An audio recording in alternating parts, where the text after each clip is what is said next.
Arthritis, वात रोग सबसे अधिक होते हैं। 80 प्रकार के वात रोग है। एलोपैथी तो में arthritis, rheumatoid arthritis, osteoarthritis, osteopenia, gout, rheumatoid arthritis, ऐसे कुछ ही भेद कह करके 8 प्रकार की अर्थराइटिस बता दी। हमारे यहाँ 80 प्रकार की अर्थराइटिस है और इसकी शुरुआत होती है हाथों पैरों की अंगुलियों से। जब भी किसी हाथ की अंगुली में दर्द हो तो समझ लेना ये अर्थराइटिस की निशानी है। फिर धीरे धीरे सूजन आने लगती है, फिर इसमें गांठ पड़ने लगती है और फिर पूरी जिंदगी ठहर जाती है, कहरा उठती है। तो अंगुलियों के अंगूठों के देखो, इस सूक्ष्म व्यायाम को हल्के में ना ले। जिनके को अर्थराइटिस है उनको एक एक अभ्यास 10-20 बार से शुरू करके 50-50, 100-100 बार करना है। अब जिनको अर्थराइटिस हो चुका वो गौर से सुने, और ये समस्या सबकी जिंदगी में आने वाली है। 50-60 साल के बाद में ज्यादातर लोग इसकी गिरफ्त में आ जाते हैं। मुश्किल से कोई अपवाद के एक्सेप्शन के तौर पर ही हैं जो बच पाते हैं। तो अंगुलियों को, अंगूठों को आगे पीछे दबाएं। अब अर्थराइटिस के लिए योगाभ्यास बताते हुए, खान पान बताते हुए आज बहुत कुछ बताएंगे। और आज अर्थराइटिस माने जोड़ों के दर्द से मुक्त, दुख से मुक्त दुनिया बनानी है ना, ये हमारा संकल्प है। तो अंगुलियों अंगूठों को आगे पीछे दबाना 10-10 बार, 20-20 बार, 50-50 बार, 100-100 बार तक कर सकते हैं। तो 10 बार से लेके 100 बार तक अंगुलियों को, अंगूठों को आगे पीछे दबाए, पूरे पंजे को लंबे लंबे श्वासों के साथ।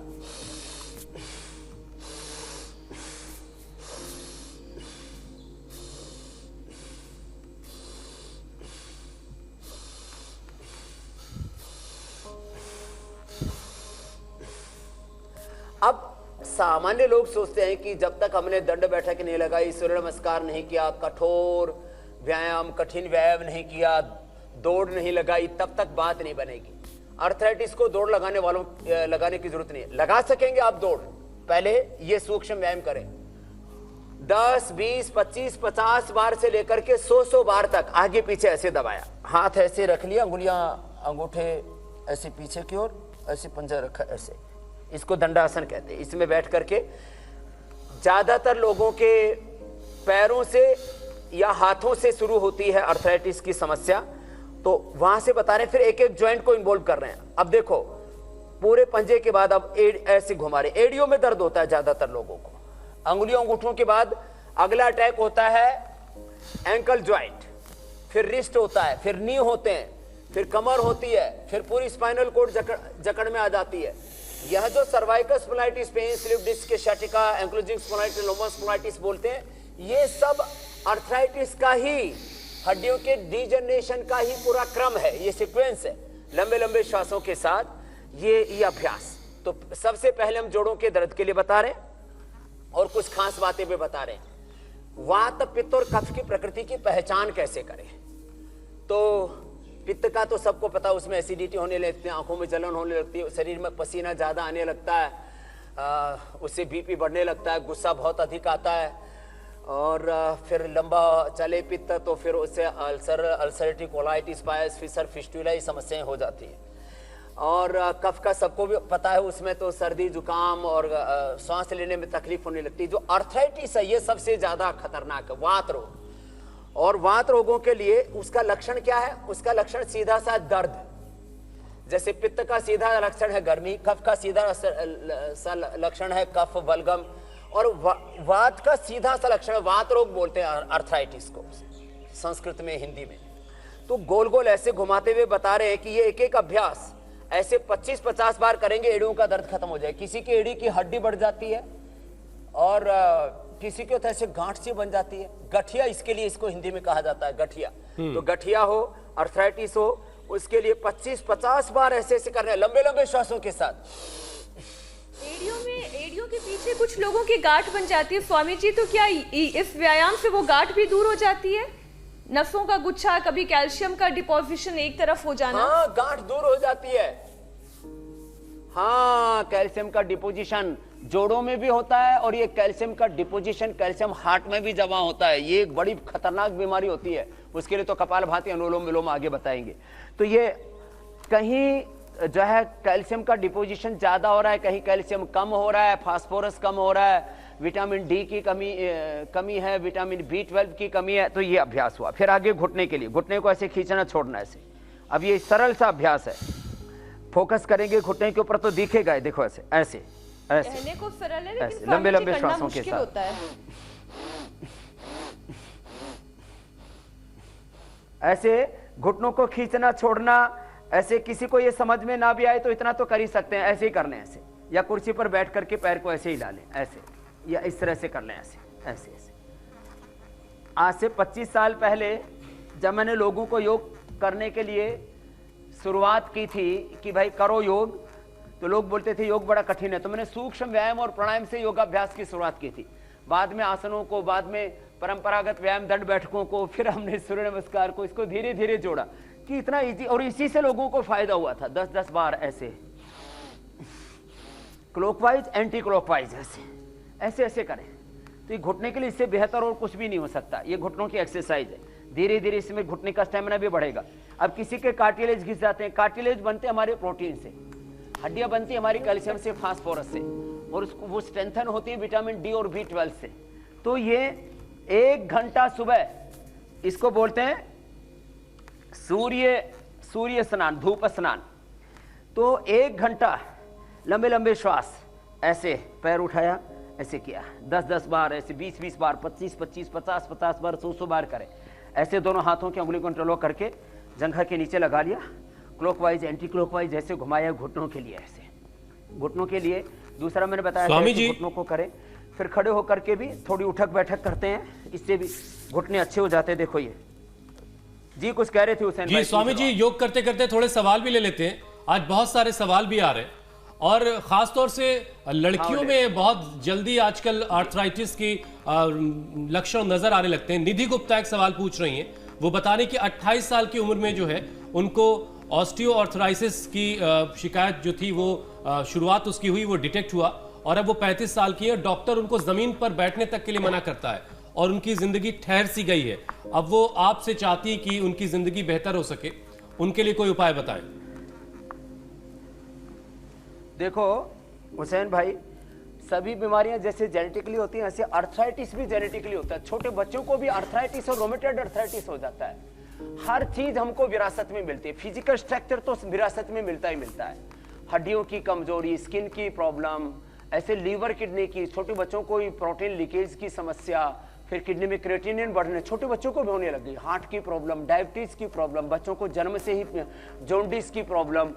तो जन्मजात रोग जो होते हैं इसको जेनेटिक प्रॉब्लम बोलते हैं। तो जो फिजिकल स्ट्रक्चर है, माता पिता को अर्थराइटिस था तो बचपन में osteoarthritis, gout arthritis, rheumatoid arthritis, फिर हड्डियों की बात पूरा स्पाइनल कोड पर, इसलिए आज हम स्पाइनल कोड के लिए भी बताएंगे अभ्यास। तो ये घुटने के लिए अभी बता रहे थे, तो उसके लिए उपचार क्या क्या करें वो भी हम साथ साथ में बताते जाते हैं। अंत में कुछ हम प्रैक्टिकल भी करके बताएंगे। जिनको भी अर्थराइटिस की प्रॉब्लम है वो सुबह लहसुन ले सकते हैं, रात को भिगो दे चीरा मार करके पानी में, तो उसकी गर्मी कम हो जाती है। नहीं तो लहसुन गर्मी करता है किसी किसी को, खास करके वात के साथ जिनकी पित्त भी प्रकृति है। अब जैसे मेरी बचपन में वात प्रकृति थी, वक्त के साथ मेरी पित्त प्रकृति हुई, इसलिए मैं यदि लहसुन खाता हूं तो मुझे गर्मी करता है। लेकिन उसका एक उपाय है, जिनको लहसुन गर्मी करे तो लहसुन को आज हम अंत में बताएंगे, थोड़ा सा गाय का घी और थोड़ा त्रिकुटा डाल करके उसको थोड़ा सेक लें, आधा सिका हुआ, पूरा नहीं, और उसको खा लें।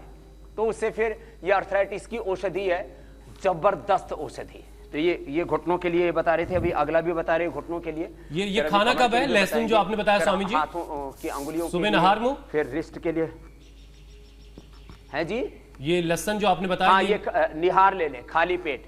तो ये खाली पेट लहसुन, हाँ, और इसको ये लहसुन खाली पेट लिया जाता है, और यदि घी के साथ त्रिकुटा डाल करके लिया तो उसको फिर एक रोटी के साथ खा ले। खाली पेट एक रोटी के साथ ये लहसुन खा लिया, नाश्ता भी हो गया। अच्छा, अब देखो जिनको अर्थराइटिस है उनको दही, छाछ, नींबू, अचार, कोई भी खटाई से बचना पड़ेगा, ये परहेज करना पड़ेगा। अब इसमें कुछ घरेलू उपाय है। मेथी, अंकुरित मेथी सबसे अच्छी होती है। किसी को मेथी गर्म पड़ती हो तो मेथी का पानी पी ले, मेथी को दरदरा कूट के रख लें और उसको रात को भिगो दे, सुबह उसका पानी पी ले, बस मेथी का पानी पी लें, या हल्दी मेथी सूठ ले लें। या हमने जो है एक वातारी चूर्ण बनाया हुआ है, बहुत सरल सहज सा है, तो वातारी चूर्ण ले लें। जिनको बहुत ही ज्यादा अर्थराइटिस है तो देखो ये अभ्यास बताते बताते मैं इस बात को बताना चाहता हूँ, ये कमर किसी की जकड़ जाती है, हिलना डुलना मुश्किल हो जाता है, उनके लिए बता दिए सारे अभ्यास। फिर थोड़ा जो है कमर की स्टिफनेस को कम करने के लिए ये थोड़ा पश्चिमोत्तानासन भी थोड़ा ऐसे ऐसे कर लिया करें। बहुत ज़्यादा करेंगे तो दुखेगी कमर, थोड़ा थोड़ा ऐसे ऐसे कर लें तो इससे फ्लेक्सिबिलिटी बढ़ जाती है। थोड़ा ऐसे दाएं बाएं ऐसे घूम जाएं, जो वक्रासन कर सके तो वक्रासन कर लें ऐसे, तो इससे कमर जो है हमारी फ्लेक्सिबल हो जाती है। इस प्रकार से ये स्वामी जी एक और सवाल है। करते करते मैं अर्थराइटिस का जी कुछ पूछ लिए थे, पूछ लीजिए आप। जी एक सवाल है, एक दर्शक है, इनका नाम है रूपक। वो ये कह रहे हैं कि जब भी वो उठते बैठते हैं तब उनके घुटनों में बहुत ज्यादा दर्द होता है, तो उन्हें क्या क्या करना चाहिए, खान पान से लेकर योगाभ्यास भी? हाँ, वो बता देते हैं। ये एक कॉमन प्रॉब्लम है और मैं आपको बताता हूं। देखो आंकड़े कुछ भी कहते हो, आंकड़ों का जो डॉक्यूमेंटेशन होता है उसके अंदर भी एक बड़ी लंबी कहानी रहती है। अंगुलियों के अंगूठों के लिए मैंने कहा 25-25, 50-50 बार, 100-100 बार। ये अब यहां से अर्थराइटिस शुरू होता है। ये यहां से फिर रिस्ट और फिर ये कोहनी, फिर कंधे, फिर गर्दन, फिर पूरी कमर जकड़ जाती है धीरे धीरे। अब सुनो, मेथी, हल्दी मेथी सौंठ का पाउडर मैंने बताया, वातारी चूर्ण बताया। अब अंगूठा अंदर, उंगलियों पर मुट्ठियां बंद ऐसे गोल गोल घुमाते हुए कुछ बात कह रहा हूं। जिनको कितना ही भयंकर अर्थराइटिस है, अभी बरसात का मौसम है, राजस्थान में घास होता है उसको मोथा घास बोलते हैं, मोथिया भी बोलते हैं कहीं। आयुर्वेद में नागर मोथा प्रयोग होता है, वो तो लंबी जड़ होती है काली काली। ये जो मोथिया घास होता है, जब ऐसे करेंगे तो 10 बार करने में हाथ थक जाते हैं, तो फिर हाथ थोड़े नीचे ले आए, फिर दोबारा कर ले ऐसे, तो 10-10 बार, 20-20 बार, 25-25, 50-50 बार लंबे लंबे श्वासों के साथ करें। मोथा घास मैं आपको बताता हूं, आज से करीब 30 साल पहले की घटना है। राजस्थान में एक व्यक्ति जो है उसके पास में अर्थराइटिस के लिए लाइन लगा करती 100, 200, 500 लोग लाइन में लग करके औषधि लेने आते। हमने सोचा भाई पूछते हैं ये दवाई क्या देता है, बता के नहीं दिया, तो हमने एक आदमी लगा दिया। हमने ऐसी सैकड़ों दवाइयां अर्थराइटिस की, जॉन्डिस की और डायबिटीज की, बड़ी बड़ी बीमारियों की दवाइयां ऐसे ही ढूंढी। ये वेट कम करने वाला अश्वगंधा का पत्ता नीमच से ऐसे ही ढूंढा था। एक दलिया हम जो बताते हैं ना, 500 ग्राम बाजरा, 500 ग्राम गेहूं, 500 ग्राम मूंग, 500 ग्राम चावल, 20 ग्राम अजवाइन, 50 ग्राम उसके अंदर तिल, तो ये चीजें बता के नहीं देते थे लोग पहले, तो लंबे लंबे श्वासों के साथ ही करते हुए बता रहा हूं। तो हमने आदमी लगा दिया, तो वो आदमी खेत में जाकर के फिर एक जड़ लेकर के आया और फिर उसको कैप्सूल में भर करके देता था। यद्यपि वो स्वार्थी नहीं था, लोगों को ऐसे ही दिया करते जो अपनी इच्छा से 100, 200, 500, 1000 रुपए दे करके चले जाए, उसको रख लिया करता। तो उसने क्या, क्योंकि अब जब ज्यादा लोग आने लगे तो मजदूर लगाने पड़े उसको इकट्ठा करने के लिए, तो पता लगा ये मोथा घास, ये मैं आपको शर्तिया बात बता रहा हूं, जैसे कहते हैं ना गांव की भाषा में बोल जाता है शर्तिया इलाज, उसका रामबाण इलाज। तो ये मोथा, ये रामबाण इलाज है अर्थराइटिस का। अब अगला बताते हैं सहजना। सहजना डायबिटीज के लिए, सहजना अर्थराइटिस के लिए, सहजना स्किन रोगों के लिए बहुत अच्छा होता है। इसको गुजरात में और दक्षिण भारत में इसका साग भी बना के खाते हैं, लेकिन वो पका हुआ खाते हैं, वो भी गुण करता है पके हुए का। फिर आपने उसको कहीं सरगवा बोलते हैं, सहजना बोलते हैं उसको, तो उसकी स्टिक्स होती हैं लंबी लंबी, उसको खाया जाता है। उसका कच्चे का अचार भी बन जाता है, उसको खा सकते हैं, और कच्चे की सब्जी खाएं तो ज्यादा लाभ होता है। और सहजने के पत्ते और सहजने की फली, उसको उबाल करके भी पी सकते हैं। अभी घरेलू चीजों से मैं शुरुआत कर रहा हूं जी, जबरदस्त लाभ करते हैं। और ये सूक्ष्म व्यायाम बताते बताते फिर आसन भी बताएंगे, प्राणायाम भी बताएंगे। देखो घरेलू चीजें इतनी जबरदस्त होती है। एलोवेरा, पारिजात, हर घर में लोगों ने लगाना शुरू कर दिया। एलोवेरा, पारिजात, हरशृंगार उसको बोलते हैं, निर्गुंडी, सहजना, रासना, इनको कूट करके, लहसुन, इनको कूट करके काढ़ा बना करके पिला दे, जबरदस्त फायदा होगा। लहसुन को हम छोंक करके खाते हैं या उबाल करके खाते हैं तब इतना लाभ नहीं करता, उसका ऑयल उड़ जाता है उसमें, इसलिए लहसुन को मैंने बताया कच्चा खाएं या उसको घी में इस तरह से ले लें।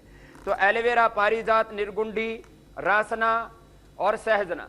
अब ये सब ना मिल पाए तो पीड़ांतक क्वाथ हमने ये तैयार कर रखा है। ये सिर के पीछे हाथ रख करके हाथों से सिर के और सिर से हाथों के एक दूसरे के एंटी प्रेशर देते हैं, फिर हाथों से ऐसे ऐसे करते हैं। ये करते करते हो फिर सामने की ओर से ऐसे करते हैं। मैं अभी एक बहुत उम्दा उपचार बता रहा हूं, एक्सीलेंट और 100% क्योर बताता हूं मैं अर्थराइटिस का। ऐसे ये सूक्ष्म व्यायाम 25-25-50-50 बार करने हैं, 100 बार तक करने हैं, लंबे लंबे श्वासों के साथ सीरियसली करना। और फिर भस्त्रिका, कपालभाति, अनुलोम विलोम, इसमें कपालभाति, अनुलोम विलोम हम आधा घंटा कराते हैं। रोमेटॉइड अर्थराइटिस, उसका पैरामीटर होता है 20 से ज्यादा अर्थराइटिस नहीं होना चाहिए पैरामीटर में। जैसे हीमोग्लोबिन, बीपी, शुगर, कोलेस्ट्रॉल हम मापते हैं ना, ऐसे RA फैक्टर 20 से ज्यादा नहीं होना चाहिए। यूरिक एसिड 7 से ज्यादा नहीं होना चाहिए। ESR 15 से ज्यादा नहीं होना चाहिए।